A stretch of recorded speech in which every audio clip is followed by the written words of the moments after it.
আসসালামু আলাইকুম, শুভেচ্ছা সহ আমন্ত্রণ জানাচ্ছি দেশের এবং দেশের বাইরের সকল দর্শক শ্রোতাকে চ্যানেল আই সংবাদে। সংবাদ আয়োজন নিয়ে বার্তাকক্ষে রয়েছি আহমেদ মেহেদী হাসান। সংবাদের শুরুতেই চলুন জেনে নেওয়া যাক ফ্রেশ আটা ময়দা সুজি সংবাদ শিরোনাম। পাচার হওয়া অর্থ ও অবৈধ সম্পদ পুনরুদ্ধারে আন্তর্জাতিক সম্প্রদায়ের সহায়তা চাইলেন ডক্টর ইউনূস। ফেব্রুয়ারিতে জাতীয় নির্বাচনের প্রস্তুতি চলছে মন্তব্য। জাতিসংঘের অধিবেশনে ইসরায়েলের প্রধানমন্ত্রীর ভাষণ বর্জন করেছেন বহু রাষ্ট্রপ্রধান ও কূটনৈতিক। সদর দপ্তরের সামনে বিক্ষোভে কলম্বিয়ার প্রেসিডেন্টের সংহতি। 5 দফা দাবিতে জনমত গঠনে 3 দিনের কর্মসূচি সফল বলে 7 ইসলামী দলের দাবি। দুর্গাপূজার পরে আবারও আন্দোলনে নামার হুমকি। সবুজে সাজাই বাংলাদেশ স্লোগানে কক্সবাজারে প্রকৃতি ও জীবন ক্লাবের সবুজায়ন। জলবায়ু পরিবর্তনের বিরূপ প্রভাব মোকাবেলায় সহায়ক হওয়ার আশা। এবং মানিকগঞ্জের সিংগাইরে 5 বন্ধুর সমন্বিত খামারে শতাধিক গরুর দুধের গাভী ও নানা জাতের ফল ফসলের চাষ। টেকসই কৃষি সক্ষমতা বাড়াবে প্রত্যাশা।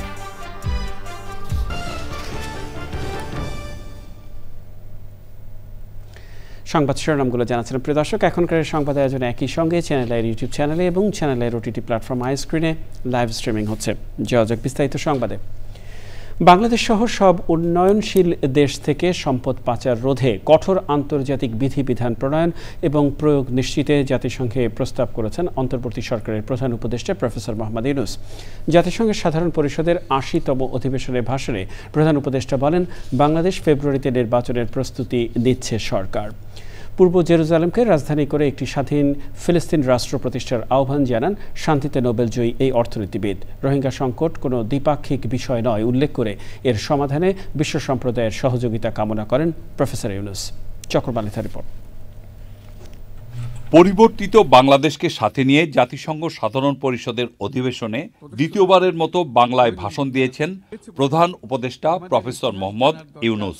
গত বছর আপনাদের এই মহান সভায় আমি দাঁড়িয়েছিলাম সদ্য গণ অভ্যুত্থান সংগঠিত একটি দেশের রূপান্তরের আকাঙ্ক্ষা আপনাদের শোনানোর জন্য। আজ এই রূপান্তরের অগ্রযাত্রায় আমরা কতটুকু অগ্রসর হতে পেরেছি তা আমি বলবো। 40 মিনিটের ভাষণে তিনি সংস্কার, রাজনৈতিক দলগুলোর সাথে আলোচনা, আগামী নির্বাচন সহ নানা প্রসঙ্গ তুলে ধরেন। আমরা জুলাই অভ্যুত্থানের 1 বছর পূর্তিতে রাজনৈতিক দলগুলোর সাথে একই মঞ্চে দাঁড়িয়ে সকলে মিলে জুলাই ঘোষণার মাধ্যমে এই সংস্কার কার্যক্রমের প্রতি আমাদের সময়াবদ্ধ অঙ্গীকার ব্যক্ত করি। আগামী বছরের ফেব্রুয়ারি মাসে আমরা জাতীয় নির্বাচন অনুষ্ঠানের প্রস্তুতি নিচ্ছি। পাশাপাশি স্বচ্ছতা ও জবাবদিহিতা, আইনের শাসন নিশ্চিত করবার জন্য আমাদের নিরবচ্ছিন্নভাবে নাগরিক বান্ধব সংস্কার চালিয়ে যাচ্ছি। পাচার হওয়া অর্থ পুনরুদ্ধারে সরকারের পদক্ষেপগুলো জানান প্রধান উপদেষ্টা। গত 15 বছরের দুর্নীতির মাধ্যমে শত শত কোটি ডলার অবৈধভাবে বিদেশে পাচার করা হয়েছে। আমরা নিরলসভাবে এই সম্পদ ফেরত আনার চেষ্টা করছি। আমি উন্নয়নশীল দেশ হতে সম্পদ পাচার রোধে কঠোর আন্তর্জাতিক বিধিবিধান প্রণয়ন এবং এর প্রয়োগ নিশ্চিতের প্রস্তাব করছি। রোহিঙ্গা সংকটের কারণে বাংলাদেশের সামাজিক, অর্থনৈতিক এবং পরিবেশগত ক্ষতির কথা উল্লেখ করেন অন্তর্বর্তী সরকার প্রধান। রোহিঙ্গা সংকট কোনোভাবেই মায়ানমারের সঙ্গে বাংলাদেশের কোনো দ্বিপাক্ষিক বিষয় নয়। রাখাইনে স্থিতিশীলতা আনতে আন্তর্জাতিক সম্প্রদায়ের যে কোনো যৌথ প্রচেষ্টায় সহযোগিতা দিতে বাংলাদেশ সর্বদা প্রস্তুত। জলবায়ু পরিবর্তনের বিরূপ প্রতিক্রিয়ার কথা উঠে আসে প্রফেসর ইউনূসের ভাষণে। জলবায়ুর পরিবর্তনের বিরূপ প্রতিক্রিয়া প্রশমনের উদ্যোগ যেমন বাড়াতে হবে, তেমনি অভিযোজনেও সমান গুরুত্ব দিতে হবে। পারমাণবিক অস্ত্রের বিস্তারে বাংলাদেশের উদ্বেগের কথা জানান প্রধান উপদেষ্টা। আমরা সময়ের সঙ্গে দুর্বল হয়ে পড়া বৈশ্বিক অস্ত্র নিয়ন্ত্রণ চুক্তিগুলোকে পুনর্জীবিত করার জন্য জোর দাবি জানাচ্ছি। বিশেষ করে মধ্যপ্রাচ্য ও দক্ষিণ এশিয়ায় পারমাণবিক অস্ত্রমুক্ত অঞ্চল প্রতিষ্ঠার আহ্বান জানাচ্ছি। ফিলিস্তিন সংকট সমাধানে জাতিসংঘকে উদ্যোগ নিতে আহ্বান জানান শান্তিতে নোবেলজয়ী এই সরকার প্রধান। সবচেয়ে মর্মান্তিক চিত্র আমরা দেখেছি গাজায়। শিশুরা না খেয়ে অকাল মৃত্যুবরণ করছে, বেসামরিক জনগোষ্ঠীকে নির্বিচারে হত্যা করছে, হাসপাতাল, স্কুল সহ একটা গোটা জনপদ নিশ্চিহ্ন করে দিচ্ছে। বাংলাদেশের জনগণ, এই বিশ্বের বিবেকবান নাগরিকদের পক্ষ থেকে আমি আবারও জোরালো দাবি জানাচ্ছি যে পূর্ব জেরুজালেমকে রাজধানী করে একটি স্বাধীন ফিলিস্তিন রাষ্ট্র গঠনের মাধ্যমে এই সমস্যার দ্বিরাষ্ট্রীয় ভিত্তিক সমাধান এখনই বাস্তবায়ন করতে হবে। নারীর ক্ষমতায়ন এবং তরুণ প্রজন্মকে সমাজ পরিবর্তনের চালিকা শক্তি মন্তব্য করে আগামী দিনের চ্যালেঞ্জ মোকাবেলায় বিশ্ববাসীকে একসঙ্গে কাজ করার আহ্বান জানান প্রফেসর মোহাম্মদ ইউনুস। একা মোকাবেলা করা সম্ভব। চকর মালিথা, চ্যানেল আই। জাতিসংঘের ৮০তম সাধারণ অধিবেশনের প্রধান উপদেষ্টা প্রফেসর মোহাম্মদ ইউনুসের ভাষণ ঘিরে নিউ ইয়র্কে জাতিসংঘ সদর দপ্তরের সামনে মুখোমুখি অবস্থান নেয় বিএনপি ও আওয়ামী লীগের নেতাকর্মীরা। শুরুতে সহিংস পরিস্থিতির সৃষ্টি হলেও আইনশৃঙ্খলা রক্ষাকারী বাহিনী সতর্ক অবস্থান নেয় এবং দুই দলের বিক্ষোভকারীদের মাঝে নিরাপদ দূরত্ব তৈরি করে। প্রায় ৩ ঘণ্টা স্থায়ী ছিল এই শক্তি প্রদর্শন র্যালি। আরও জানাচ্ছেন আদিত্য শাহিন। জাতিসংঘ সদর দপ্তরের সামনে বিএনপি নেতাকর্মীরা জমায়েতে নির্ধারিত সময় নির্বাচন আয়োজন সহ দলীয় অন্যান্য দাবি উত্থাপন করেন। অন্যদিকে বাংলাদেশে কার্যক্রম নিষিদ্ধ আওয়ামী লীগের নেতাকর্মীরা একই স্থানে অন্তর্বর্তী সরকারের বিরুদ্ধে স্লোগান তোলেন। পরস্পর বিরোধী স্লোগানে এলাকা সরব হয়ে ওঠে এবং পাল্টাপাল্টি অবস্থান আরও স্পষ্ট হয়। উভয় দলের স্লোগান ও কর্মসূচি ঘিরে জাতিসংঘ প্রাঙ্গণ বাংলাদেশের রাজনীতির একটি ক্ষুদ্র প্রতিচ্ছবি হয়ে ওঠে। কিন্তু এখানে জামাতে ইসলামী, এনসিপি বা বাংলাদেশের অন্য দলের নেতাকর্মীদের দেখা যায়নি। বিশ্লেষকদের মতে জাতিসংঘ অধিবেশনের মতো আন্তর্জাতিক মঞ্চকে ঘিরে রাজনৈতিক দলের পাল্টাপাল্টি উপস্থিতি শুধু তাদের নিজস্ব অবস্থান প্রকাশেরই মাধ্যম নয়, বরং প্রবাসী বাংলাদেশি ও আন্তর্জাতিক মহলের নজর কাড়ারও একটি প্রচেষ্টা। অনেক দাবি, অনেক প্রস্তাব, অনেক সন্দেহ, অনেক সংশয়। আন্দোলন চলছে বিএনপি আওয়ামী লীগের জাতিসংঘের সামনের সড়কে। আন্দোলনের ফলাফল যাই হোক, বাংলাদেশের মানুষ আর জাতিসংঘের প্রধান উপদেষ্টা প্রফেসর ডক্টর মোহাম্মদ ইউনুসের ভাষণকে কেন্দ্র করে এই জায়গাটিকে পরিণত করেছে উত্তাল জনস্রোতে। জাতিসংঘ সদর দপ্তরের সামনে থেকে আদিত্য শাহিন, চ্যানেল আই। জাতিসংঘের সাধারণ অধিবেশনের পঞ্চম দিনে ইসরায়েলের প্রধানমন্ত্রী বেনিয়ামিন নেতানিয়াহুর ভাষণ বর্জন করেছেন বহু রাষ্ট্রপ্রধান ও কূটনীতিক। একই দিনে জাতিসংঘ সদর দপ্তরের সামনে টানা বিক্ষোভে ফুঁসে ওঠেন ফিলিস্তিনিরা। বিক্ষোভে যোগ দিয়ে কলম্বিয়ার প্রেসিডেন্ট আন্দোলনকারীদের সঙ্গে সংহতি প্রকাশ করেন। নিউ ইয়র্ক থেকে আদিত্য শাহিনের আরও একটি রিপোর্ট।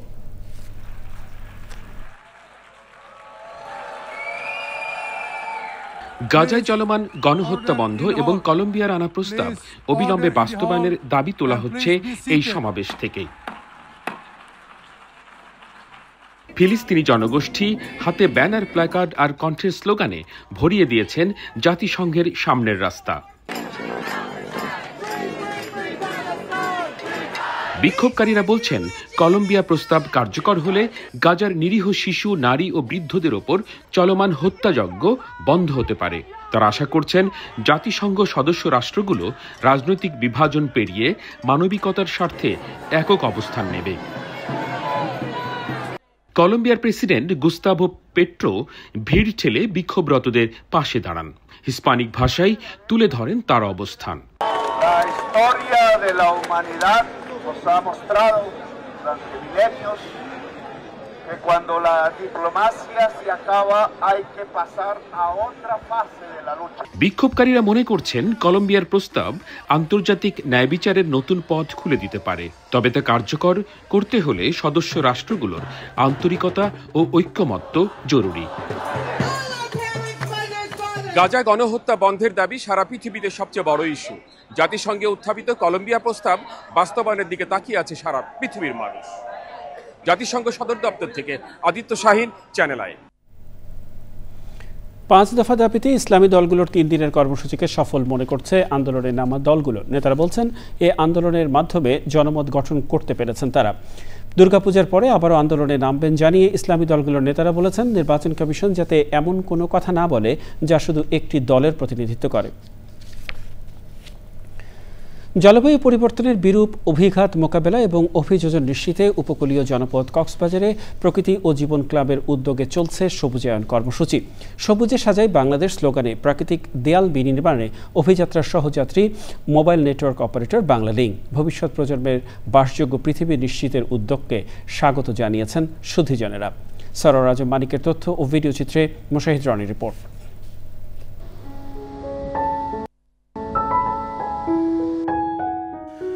অসীম সমুদ্র, নীল জলরাশি, সবুজ পাহাড় আর প্রাকৃতিক সৌন্দর্যের অপরূপ লীলাভূমি কক্সবাজার। বৈশ্বিক উষ্ণায়নে সাগরের পানির উচ্চতা বেড়ে যাওয়ায় বৃদ্ধি পাচ্ছে ঝড় জলোচ্ছ্বাস। তীব্র ভাঙনে বিলীন হচ্ছে জনপদ। পাহাড় কাটা ও বৃক্ষ নিধনে বিপর্যয়ে প্রাণ প্রকৃতি। এমন বাস্তবতায় উপকূলের প্রাণ প্রকৃতি রক্ষায় সুরক্ষা বলয় তৈরিতে বাংলালিংককে সাথে নিয়ে প্রকৃতি ও জীবন ক্লাবের বৃক্ষায়ন। কক্সবাজারে এই যে জলোচ্ছ্বাসের যে প্রভাব, সেটাকে যদি আমরা মোকাবেলা করতে চাই এবং বৈরী আবহাওয়াকে যদি সহনীয় রাখতে চাই, তাহলে অনেক বেশি বৃক্ষরোপণ করতে হবে কক্সবাজারে। এবং এই কক্সবাজার জেলায় পলদ, বনজ, ঔষধি নানা ধরনের গাছ লাগাতে হবে। পাশাপাশি ম্যানগ্রোভ গাছের চারাও রোপণ করতে হবে। আসুন হাতে হাত মিলিয়ে আমরা সবাই বৃক্ষরোপণ কর্মসূচিকে এগিয়ে নিয়ে যাই। নানা জাতের বিরল দেশীয় গাছের সমারোহে বিভিন্ন শিক্ষা প্রতিষ্ঠানে সবুজ উৎসব। গাছ আমাদেরকে অক্সিজেন দেয়। গাছ আমাদের জন্য অনেক উপকারী। প্রতি বছরে যাতে উদ্যোগটা এবং প্রকৃতির পক্ষ থেকে করা হয়। গাছ যদি একটা কাটি অন্তত 2টা গাছ যেন রোপণ করে। খরা, বন্যা, বৃষ্টি এর থেকে একমাত্র পরিত্রাণ পাবার উপায় হচ্ছে কি সবুজায়ন বা বৃক্ষরোপণ অভিযান। যে গাছের চারা বিতরণ করলে এটা আমার স্কুলে অনেক উপকার হবে। আমি আমার স্কুলটা ইনশাআল্লাহ সবুজ সমারোহ হবে। আমরা একটা সবুজায়ন পৃথিবী পাবো। পরিবেশ বান্ধব উদ্যোগের প্রশংসা করেছেন সুধীজনরা। ওনারা এই কার্যক্রম অব্যাহত রাখবে। আমাদের পরিবেশ, বন ও পরিবেশ উন্নয়নে ওনারা এই গুরুত্বপূর্ণ অবদান রেখে যান। এই পরিবেশ আমাদের, এই জেলা আমাদের, এই মাটি আমাদের, এটাকে রক্ষা করতে পারলেই আমরা একটা টেকসই পৃথিবী পাবো বলে প্রত্যাশা করছি। এই বৃক্ষরোপণ কর্মসূচির মাধ্যমে আমাদের প্রকৃতি এবং পরিবেশের যে ভারসাম্য রক্ষা পদক্ষেপ আমরা নিয়েছি, এটি সত্যি একটি প্রশংসনীয় উদ্যোগ। স্কুল কলেজের শিক্ষার্থীরা তাদেরকে এখন থেকেই প্রাণ ও প্রকৃতি রক্ষায় যে সংবেদনশীলতা তাদের মধ্যে তৈরি হওয়া দরকার, সেটি তৈরিতে এই প্রকৃতি জীবনের এই উদ্যোগটি অসাধারণ ভূমিকা রাখবে। হুমকিতে থাকা ধরিত্রী রক্ষায় সবুজায়নকে সামাজিক আন্দোলনে পরিণত করার আহ্বান সংশ্লিষ্টদের। Moshahid Roni, Channel I. দেশ বিদেশে উচ্চশিক্ষা শেষে কেউ বিশ্ববিদ্যালয়ের শিক্ষক, কেউ বা ইংলিশ মিডিয়াম স্কুলের শিক্ষক, কেউ অন্য কোনো পেশায় যুক্ত এমন 5 বন্ধু এক হয়ে মানিকগঞ্জের সিংগাইর উপজেলার রাজেন্দ্রপুর গ্রামে গড়ে তুলেছেন একটি গরুর খামার। এখন সেখানে রয়েছে শতাধিক গরু, দুধের গাভী, এছাড়াও আছে নানা জাতের ফল ফসলের চাষ। দেখুন শাইখ সিরাজের রিপোর্ট। 5 বাল্য বন্ধু ফয়সাল বিন মালিক, আল ফারুক আহমেদ, ফাহিমউদ্দিন চৌধুরী, মোহাম্মদ মাহমুদ ও আবদুল্লাহ আল মামুন। শিক্ষা ও পেশায় ভিন্ন হলেও কৃষির টানে এক হয়েছেন তারা। আমি কিন্তু ফার্স্টে ইন্টারেস্টেড ছিলাম না, বাট জমিটা নেওয়ার পরে এখান থেকে যখন প্রথম একটা 2-3টা গরু কিনলাম, এখানে একটা মায়া জন্মালো। তো মায়াটা আসলে সত্যি কথা বলতে শুধু গরুর জন্য না, মনে হলো যে এই জমিটা কিন্তু আমার, এই গ্রামটা আমার, তো আমি এখানে কেন কিছু করি না, বিদেশে যে আমার ক্যারিয়ার করবো বা ওইখানেই সেটেল লাইফ। আসলে চেষ্টা করলে, হার্ডওয়ার্ক করলে কিন্তু দেশেও করা যায় অনেক কিছু। তবে প্রাণী খাদ্যের দাম বৃদ্ধি সহ বেশ কিছু সংকটের মুখোমুখি হতে হচ্ছে তাদেরকে। যে এই যে ধানের খোড়া বা গমের খোড়া বা ভুট্টা অনেক সময় আমাদের অনেক হাই প্রাইসে কিনে আনতে হয়। আমরা যখন ফার্ম শুরু করি তখন 1 বস্তা গম ভুসি আমরা কিনতাম 840 টাকা দিয়ে। তা আমরা এইবার কোরবানির আগে কিনতে হয়েছে আমাদের 2200 টাকা দিয়ে অলমোস্ট। আসলে ভালো মানের সিমেন্ট সেভাবে পাচ্ছি না। এক্স্যাক্ট জিনিসটা দিতে পারি তাহলে আমার গাভীও ভালো থাকবে, বাচ্চাও ভালো পাবো এবং দুধের পরিমাণও ঠিক থাকবে। যতটুকু আমরা চেষ্টা করব যে বড় করার জন্য, কিন্তু আমরা লেবার ফাংশনের জন্য আমরা সেটা পারছি না। শুধু খামার নয়, 70 বিঘা জমিতে নানা ফসল আর ফলের চাষ করছেন তারা। এখানে 450 গাছ। এটা তো একটা ক্ষেত, প্রত্যেকটা বিঘায় 400 থেকে 450 গাছ থাকে। এখন আমাদের এলাকায় আপনার সিংহের প্রচুর পরিমাণ পেঁপে চাষ হচ্ছে। শিক্ষিতরা এগিয়ে এলে কৃষি হবে টেকসই, বিশ্ববাজারে প্রতিযোগিতার সক্ষমতাও বাড়বে। সংকট নয়, তরুণরা দেখছেন সম্ভাবনা। তাই কৃষিখাতকে এগিয়ে নেওয়ার জন্য আরও তরুণ এবং জনগোষ্ঠীকে সম্পৃক্ত করার জন্য এই খাতগুলো বেছে নেওয়া যায়। দরকার সরকারের নীতি সহায়তা এবং অন্যান্য সুযোগ সুবিধা বৃদ্ধি করা। মানিকগঞ্জের রাজেন্দ্রপুর থেকে শাইখ সিরাজ, চ্যানেল আই। এ পর্যায়ে নিটল টাটা কৃষি সংবাদ।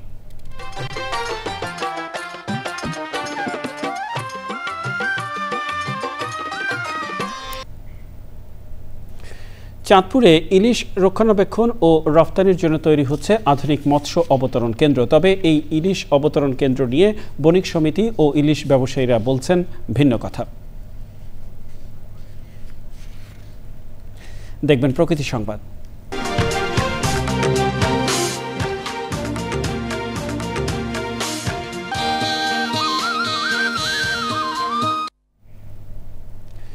একসময়ের বিস্তীর্ণ ভাগাড় এখন দর্শনীয় স্থান। সবুজায়নে বদলে গেছে ময়মনসিংহের জেলখানা রোডের ময়লার স্তূপ। পরিবেশ বান্ধব নানা উদ্যোগে নান্দনিক স্থানের নাম রাখা হয়েছে আমাজন ময়মনসিংহ।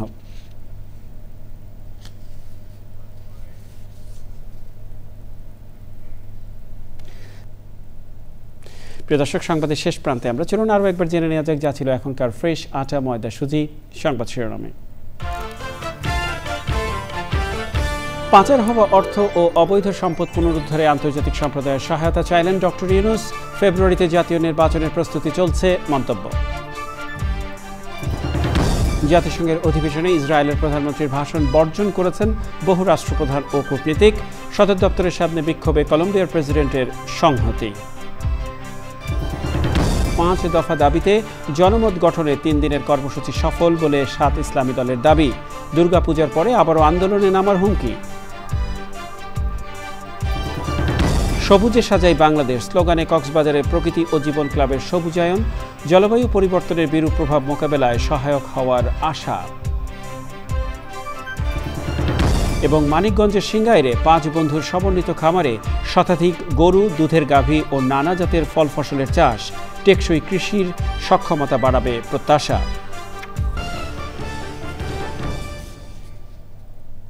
এর সাথে শেষ করছি এখনকার সংবাদ আয়োজন। সংবাদে এতক্ষণ আমাদের সাথে থাকার জন্য সংবাদ টিমের সবার পক্ষ থেকে আপনাদের আবারও শুভেচ্ছা।